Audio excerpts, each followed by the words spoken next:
Y'all, we live in difficult times. There's war, political unrest, the pandemic, poverty, families being torn, communities ripped by gun violence and people dying every day, police, injustice. It's all bringing so much pain.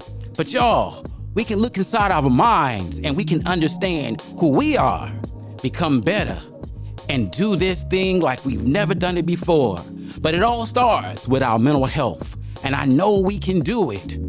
I believe in you because I believe in me, and I believe in us.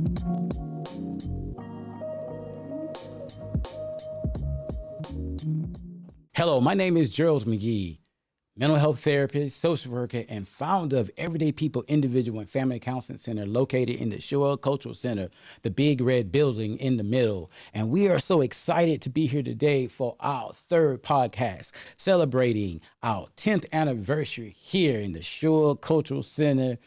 And I am so pumped up about our show. But before we get off into too much, we want to talk about a few things. As before, I would like to bring some attention to some things that's going on in the world.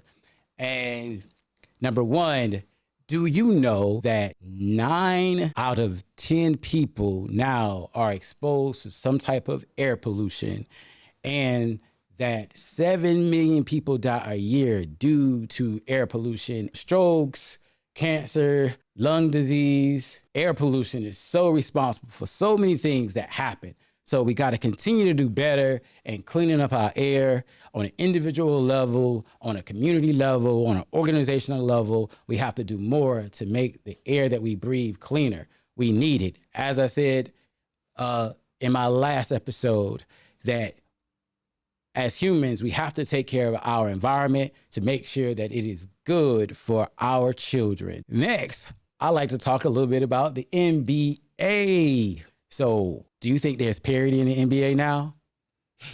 The last 3 champions have been Milwaukee, the Lakers, Toronto. Sound like some different teams. I wonder what's going to happen this year. Will it be the Celtics? Will it be Golden State? Just take a hunch. But it's interesting to see more diversity in the teams that are going to the championship. I must say, though, if Golden State and the Celtics get to the championship, then obviously they have a history of championships. Celtics has been some time, so I guess it'll feel like a new thing. But they got so much NBA championship history. When you got people like Bill Russell and Larry Bird, I guess you shouldn't expect anything different. So today we're going to talk about social constructs. So I have a background in mental health and sociology. So I had to learn about, social construct and try to understand how they impact human behavior. They are essentially ideas and beliefs that come together through the interaction of human beings and social interactions. These beliefs appear to be absolute, and they are specific to a social group that created them. Social constructs oftentimes will have a lot of shoulds that dictate thinking and behavior. This is often hard to see because the circumstance related to the construct may fade, but beliefs, attitudes, and behaviors may linger without recognition of original social idea. So think about it like this. The world travels 1,000 miles an hour, and we experience it, but we don't feel it because we are moving at the same speed, like you driving your car, right? Or riding your car. However, we see the day become night and night become day. This is functional for us all because we're used to operating in an environment where the earth turns. And if something was to change with that, we would know it. Hot dogs, and more hot dogs. I guess you say, what hot dogs got to do with anything? Well, let me tell you, they came into the Americas in the 1800s, brought to the city of New York, where it became a popular street food. Then from there, it spread it all over the United States, and it became a popular food. And actually, not only did it become a popular food, but it became one of the symbols of American life. Baseball, hot dogs, apple pies, and Chevrolet. I know everybody heard that at some point in time, right?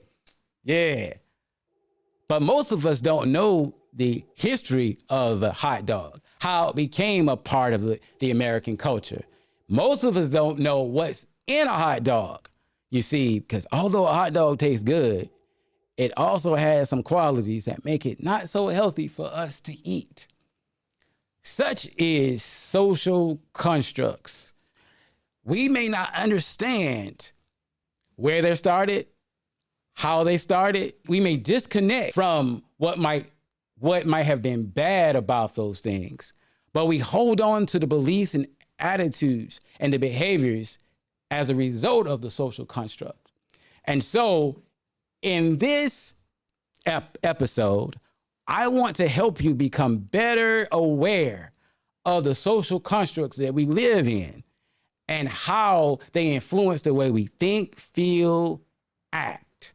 If you ever seen the movie Matrix, there was two pills. There was a red one and there was a blue one. I guess after this episode, you'll be a little bit more aware and you'll know how the world works around you. The first one I would like to discuss is language. In America, of course, for the most part, we speak English. Obviously, this language came from the British and it evolved over time. But most of us never really think about the fact that we speak English. No matter what our heritage or cultural background might be, if you're in America, you speak this language. As we learn language, we also learn symbols that tell us what things mean. Red means stop, yellow means slow down, green means go. Also, within our language, we develop words that are affirming, life-giving, and also words that become destructive. And depending on the use of these words, we can have a powerful impact on one's self-concept and esteem. You know, as a therapist, I believe the most destructive type of abuse is emotional abuse, which is oftentimes spoken more so than something being done to you. So we're saying it, and it's far more toxic. Oftentimes, it's not being regulated or controlled. But what people say about you can have powerful impact on how you feel about yourself and what you will become. A man said to me once that he remembered the words of his mom, and no matter how successful he became, her words always felt like a chain around his neck, holding him back from reaching his potential. Language, use it wisely. When we think about government and law, may not realize that it's a social construct, but we are democracy, and ideas about freedom, autonomy, and rights, the power of the vote is at the essence of what we believe. This is played out in having a government that has an executive branch, has a legislative branch, and has a judicial branch. This gives us a sense of identity. And in this process, we have a government that we believe will do the bidding of the people. And in this, there are structures created that we live under, like healthcare, for example. It is a reflection of our governmental social construct. In many countries around the world, they have universal healthcare. We continue to struggle with that idea.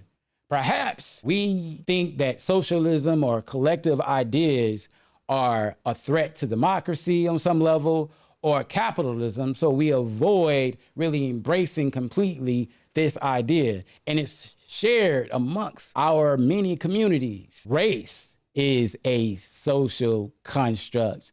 If you didn't know that, because there's not too much biology in saying that we are different other than the aesthetics of the outside. But on the inside, our organs, our blood, the things that make us is all the same.